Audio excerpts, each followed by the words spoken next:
आज का हमारा टॉपिक है 12th फिजिक्स का 11वां चैप्टर है dual nature of matter and radiation, प्रकाश एवं विकिरण की द्वैत प्रकृति।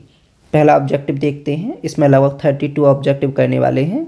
उम्मीद है इस चैप्टर से जो भी ऑब्जेक्टिव वन लाइनर बनेंगे इससे बाहर नहीं जाएंगे। पहला है कार्यफलन आवश्यक ऊर्जा है। ऑप्शन ए परमाणु को उत्तेजित करने के लिए, किरणों को उत्पन्न करने के लिए, एक इलेक्ट्रॉन को पदार्थ की सतह से ठीक बाहर निकालने के लिए। हाँ, यही हमारा आंसर होगा, क्योंकि आपको पता है कार्यफलन क्या होता है।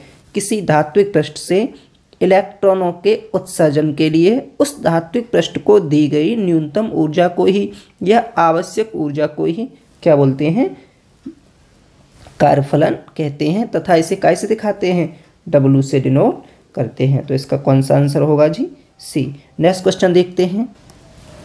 वह घटना जिसमें कुछ धातु में प्रकाश पड़ने पर उसे इलेक्ट्रॉन से होने लगते हैं। सिंपल सी बात है। वो घटना बताइए कि किसी धात्विक पृष्ठ पर प्रकाश पड़े और से इलेक्ट्रॉन निकलने लगे, उसे क्या बोलते हैं, प्रकाश वैद्युत प्रभाव। कौन सा विकल्प हो जाएगा, विकल्प ए इसका सही आंसर होगा। एक इलेक्ट्रॉन एवं एक फोटोन की तरंग लंबाई 400 नैनोमीटर है। इनमें किसके संवेग का मान अधिक होगा। देखो, तरंग लंबाई का फॉर्मूला आपने देखा होगा, क्या होता था, लैम्डा इक्वल टू h/p। यहाँ से p की वैल्यू निकालेंगे तो क्या हो जाएगा, h/लैम्डा, यानी संवेग का लैम्डा से संबंध होता है, तरंग लंबाई से नहीं। तो यहाँ से क्या होगा, दोनों के संवेग क्या होंगे, तुल्य होंगे या दोनों के बराबर होंगे। कौन सा विकल्प सही होगा, विकल्प डी हमारा सही आंसर होगा। एक फोटोन की ऊर्जा 1 मिलियन इलेक्ट्रॉन वोल्ट है। यह विद्युत चुम्बकीय वर्णक्रम के किस भाग में स्थित होगा। देखो, इसके दो तरीके, या तो आप टेबल याद करनी पड़ेगी आपको, गामा किरणें कहाँ आती हैं, अवृत किरणें क्या आती हैं, सबकी आवृत्ति और तरंग दैर्घ्य। देखो, या मोटे मोटे तौर पर ध्यान रखो, 1 मिलियन से 10 मिलियन तक किस में आती हैं, एक्स किरणों में आती हैं। और यदि आपको एक ये भी ध्यान नहीं रहता है तो क्या होता है फॉर्मूला, E इक्वल टू hc/लैम्डा। यहाँ से लैम्डा निकाल लो, लैम्डा इक्वल टू क्या हो जाएगा जी, hc/E। h आपको पता ही है, 6.6 into 10⁻⁻34 into c 3 into 10⁸ value होती है, अपॉन लैम्डा की वैल्यू दी है, लैम्डा क्यों, E की वैल्यू दी है 1 मिलियन इलेक्ट्रॉन वोल्ट। 1 मिलियन हटाएंगे 10⁻6 लगाएंगे, इलेक्ट्रॉन वोल्ट हटाएंगे 1.6 इंटू 10⁻⁻19। इस आधार पर भी सॉल्व कर सकते हो, सबकी अलग अलग तरंगदैर्घ्य आती है। तो कौन सा विकल्प सही होगा, विकल्प ए होगा। इसे आप कर लेना, पूरा सॉल्व टाइम लगेगा, वीडियो बड़ी हो जाएगी। किसी कण का संवेग 2 गुना कर दिया है तो इसकी तरंग लंबाई कितने गुना हो जाएगी। लैम्डा इक्वल टू h/p से p इक्वल टू h/लैम्डा, p इक्वल टू h/लैम्डा, और लैम्डा की जगह 2 लैम्डा कर दोगे तो p का लैम्डा से क्या संबंध है, उल्टा संबंध है। तो इसका मतलब 1/2 इसका आंसर सही हो। तरंग दैर्घ्य वाले फोटोन की ऊर्जा है। आपको पता है फोटोन की ऊर्जा के दो फॉर्मूले होते हैं मुख्यतः। एक तो होता है E इक्वल टू hν। ये तब है जब क्या दे रखी हो, आवृत्ति दे रखी हो। आवृत्ति दे रखा होगा तो यही फॉर्मूला न्यूमेरिकल में लगेगा, यही आपका विकल्प में आएगा। लेकिन तरंग दैर्घ्य दे रखी हो तो E इक्वल टू hc/लैम्डा, क्योंकि न्यू बराबर सी इक्वल टू c/लैम्डा होता है। ये कब लगेगा, जब आपको तरंग दैर्घ्य दी हो। इंपॉर्टेंट फॉर्मूले हैं। तो नेक्स्ट देखते हैं, विकल्प तो लगा दो, कौन सा होगा, बी होगा। जब प्रकाश एक माध्यम से दूसरे माध्यम में प्रवेश करता है तो कौन सी राशि परिवर्तित नहीं होती है। पता नहीं कितनी बार आया, आपको पता है आवृत्ति में कभी परिवर्तन नहीं होता। इसका आंसर क्या होगा, बी। आवृत्ति हमेशा समान रहती है, जबकि तरंग दैर्घ्य, चाल, आयाम तीनों ही बदल जाते हैं। विकिरण व्यवहार करती है। विकिरण को माना जाता है तरंग की तरह, कण की तरह, ए और बी दोनों की तरह में से कोई नहीं। देखो, कुछ साइंटिस्ट तो विकिरण को क्या मानते हैं, तरंग मानते हैं, कुछ क्या मानते हैं, कण का सिद्धांत का फॉलो कराते हैं, कण की तरह मानते हैं। लेकिन वर्तमान समय में विकिरण को दोनों सिद्धांतों से माना जाता है, यानी कण की तरह भी और तरंग की तरह भी। तरंग का सिद्धांत किसने दिया था, ये पूछ सकता है। तरंग का सिद्धांत दिया था हाइगेंस, आपने पढ़ा हो हाइगेंस का तरंग का सिद्धांत। ये थे मैक्स प्लांक, क्वांटम सिद्धांत इसे बोलते हैं, मैक्स प्लांक। ठीक है। हाइगेंस के सिद्धांत किस किस की व्याख्या की गई? व्यतिकरण की व्याख्या की गई तरंग मानकर, व्यतिकरण, इसके बाद विवर्तन,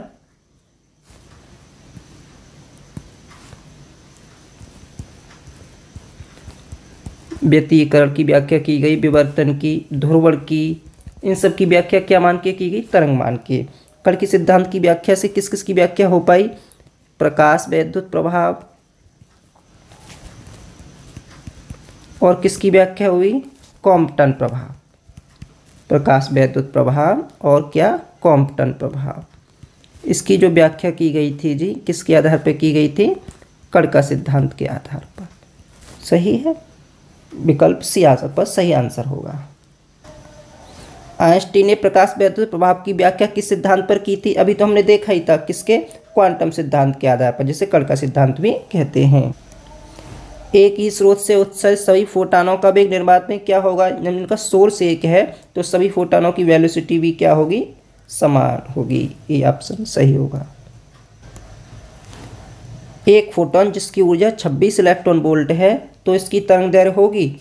सॉल्व करते हैं, फॉर्मूला लिखते हैं। E इक्वल टू अभी देखा था हमने, क्या होता है? E equal to H C upon lambda formula होता है। ठीक है जी। H की वैल्यू क्या पूछे? तरंग दैर्घ्य पूछे ना इसमें, तो लैम्डा इक्वल टू क्या हो जाएगा?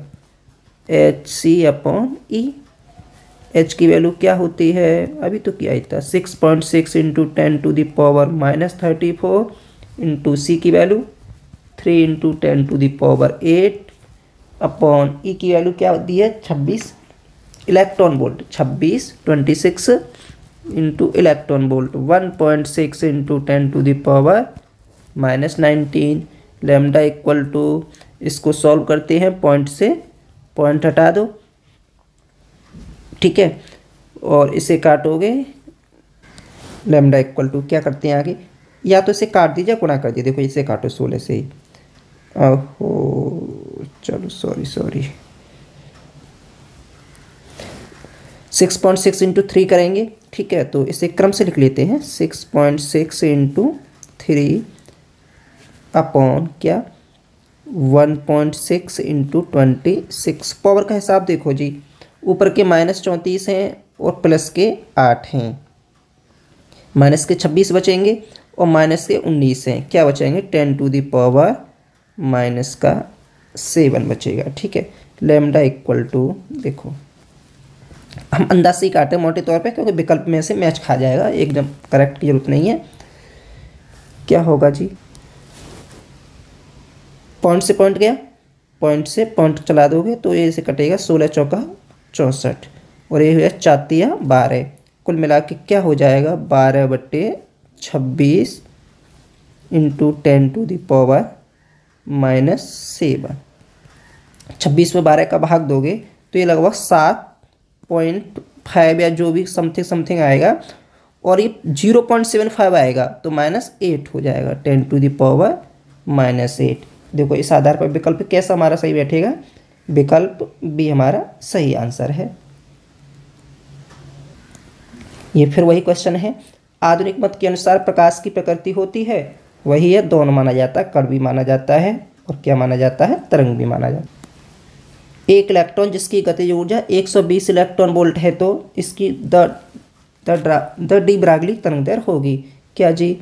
Lambda equal to H upon P होता है। द ब्रागली तरंग दैर्घ्य यही तो होती है, ये P नहीं है यहाँ पर, तो इसी के लिए हम एक फॉर्मूला और लगाते हैं, lambda equal to H upon MB।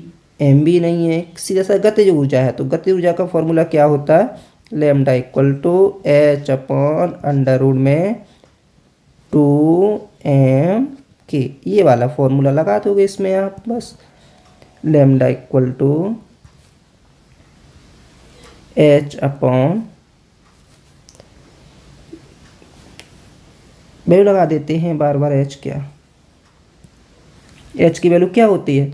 6.6 into 10 to the power -34 upon √ में क्या चल रहा है जी? 2m। Mass of electron 9.1 into 10 to the power -31 into k। De Broglie कहाँ? 120 electron volt. 120 electron volt 1.6 into 10⁻⁻90। ठीक है, लैम्डा इक्वल टू आप इसे सॉल्व करोगे तो ये आता है ये पूरा 1.1 इंटू 10⁻⁻10। लैम्डा इक्वल टू 1.1 और -10 को एंगस्ट्रॉम लिख सकते हैं 1.1 एंगस्ट्रॉम के समथिंग आता है। ठीक है, तो इस आधार पे हमारा विकल्प कौन सा सही होगा? विकल्प डी आपका सही आंसर होगा। विद्युत चुम्बकीय विकिरण की तरंग दैर्घ्य इसके फोटोन की तरंग दैर्घ्य की होती है, बराबर होती है। धात्विक पृष्ठ से इलेक्ट्रॉन उत्सर्जित तब होते हैं जब पृष्ठ पर आपतित प्रकाश की आवृत्ति देहली आवृत्ति से कम होती है, देहली आवृत्ति से अधिक होती है, देहली आवृत्ति के बराबर होती है। ये आपको बताना है। देखो क्या विकल्प होगा? देहली आवृत्ति से अधिक होती है। अब जरा समझते हैं देहली आवृत्ति आखिर होती क्या है। किसी धात्विक पृष्ठ पर आपतित होने वाले प्रकाश की वह न्यूनतम आवृत्ति जो उस धात्विक पृष्ठ से इलेक्ट्रॉनों के उत्सर्जन के लिए आवश्यक होती है। यानी उससे ज़्यादा मिलेगा तब तो अच्छी बात है, लेकिन उससे कम नहीं मिलना चाहिए। तो आवृत्ति कैसी होनी चाहिए? उससे अधिक होनी चाहिए। ये भी न्यूमेरिकल है। एक प्रकाश वैद्युत पदार्थ का कार्यफलन 3 इलेक्ट्रॉन वोल्ट है तो इस पदार्थ की देहली तरंग दैर्घ्य होगी, क्या होगी देहली तरंग दैर्घ्य? देखो जी बोर्ड पर, lambda equal to H/P basic formula, लेकिन कार्यफलन कहता है वो, तो यहाँ पे कार्यफलन के लिए भी यही लगा देंगे। अरे इसमें दाबराई तरंग दैर्घ्य नहीं पूछी, सीधा सीधा लगा दो इसमें, तो ये न लगाना चाहो, सीधा सीधा लगा देते हैं इक्वल टू Hc/λ वाला। कौन सा? इक्वल टू Hc/, लेकिन कार्यफलन है, कार्यफलन के लिए E0 दिखा दो और यहाँ लैम्डा नॉट दिखा दो। लैम्डा नॉट इक्वल टू क्या? Hc/E0। H बोले तो सिंपल है, उसकी वैल्यू 6.6 इंटू 10⁻⁻34 इंटू C बोले तो 3 इंटू 10⁸ E0 कितना है? 3 इलेक्ट्रॉन वोल्ट। 3 into 1.6 into